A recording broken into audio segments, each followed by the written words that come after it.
اعوذ باللہ من الشیطان الرجیم بسم اللہ الرحمن الرحیم۔ تمام تعریفیں خداوند متعال کے لیے جس کے قبضۂ قدرت میں تمام انسانوں کی جانیں ہیں۔ درود و السلام ہو محمد و آل محمد کی ذات پر۔ ناظرین، آپ دیکھ رہے ہیں شمع ہدایت اسلامک پروگرام احکام رمضان کاشف متحری کے ساتھ۔ ناظرین، آج ہمارے ساتھ موجود ہے مولانا بشارت حسین صاحب اور ہمارے پاس چند سوالات ہیں۔ تو ہمارے پاس پہلا سوال ہے، 9 سال کی لڑکی کے لیے روزہ رکھنا باعث ضرر یا مشقت بنے تو روزے کا کیا حکم ہے؟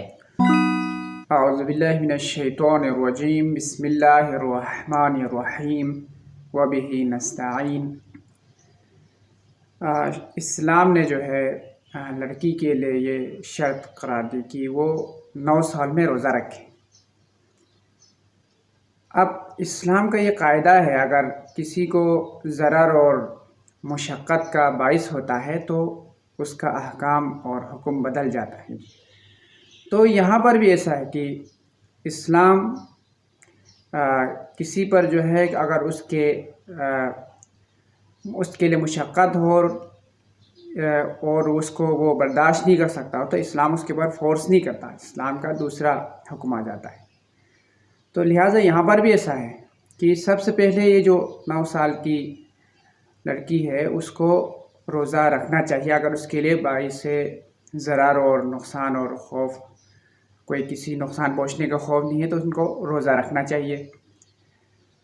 اگر یہ سمجھتی ہے کہ روزہ رکھنے سے جو ہے ان کو کوئی ضرر یا نقصان پہنچنے کا جو کہ ناقابل تلافی ہو یا کسی عضو کا جو ہے ناقص ہونے کا خدشہ ہو، اس طرح سے کوئی نقصان پہنچنے کا اگر اس کو خوف ہو تو یہ روزہ رکھیں۔ رکھنے کے بعد جہاں سے یہ مشقت ان کو شروع ہو جاتی ہے تو وہاں سے اتنا کھانا اور پانی پیے جس سے اس کا یہ ضرر اور خوف دور ہو جائے، اور باقی چیزوں سے یہ اپنا آپ کو جو مبتلاۃ روزہ ہے روک کے رکھیے، اور بعد میں اس پر قضا لازم ہے۔ ہمارے پاس دوسرا سوال ہے، کیا حاملہ خاتون روزہ رکھ سکتی ہے؟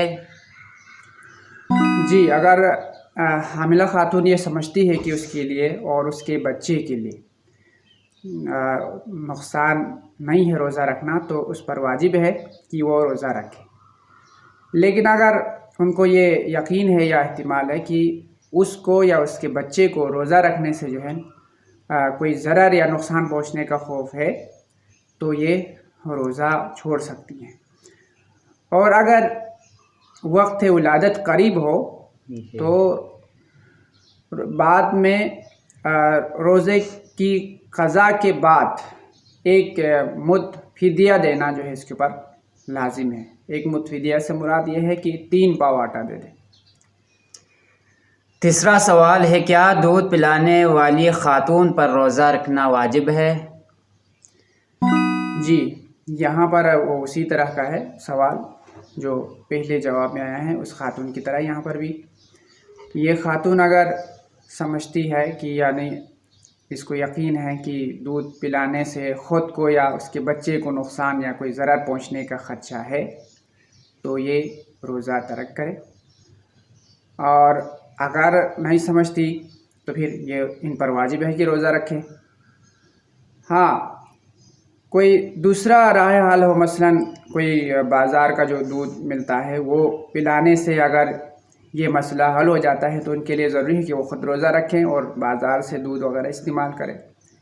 اگر ایسا کوئی اس کے لیے سلسلہ نہیں ہے جس میں وہ اپنے ضرر کو دور کر سکتا ہو تو پھر یہ روزہ چھوڑ دے، اور بعد میں اس روزے کی قضا اور جس طرح ایک فدیہ جسے کہا جاتا ہے ان کے لیے بھی دینا جو ہے، فدیہ دینا ان کے لیے قضا کے ساتھ ضروری ہے۔ اچھا، ہمارے پاس چوتھا سوال ہے، ان دہاڑی دار لوگوں کا کیا حکم ہے کہ ان کے لیے روزہ رکھ کر کام کرنا انتہائی مشقت ہوتا ہے؟ اس میں یہ دیکھا جائے گا کہ صرف مشقت اور تکلیف سے جو ہے روزہ معاف نہیں ہو جاتا اس کے لیے کہ وہ روزہ چھوڑ دے۔ اس میں اس کے لیے کئی آپشن یہ ہے کہ وہ یا تو اس کام کو چھوڑ کر